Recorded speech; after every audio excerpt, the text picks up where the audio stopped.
Simply put, a cooling tower is a heat exchanger that cycles water for the operation of air conditioning systems in buildings and for industrial machinery. The heat is removed through evaporation and cooled water is pumped back through the air conditioning system.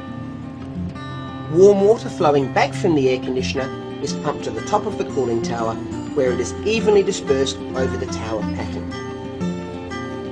The tower's extractor fan and side louvers allow the hot water vapour to leave the tower and expel into the atmosphere, while the cool water flows down and collects in a large basin where it is then sent back through the air conditioning system to be used for cooling.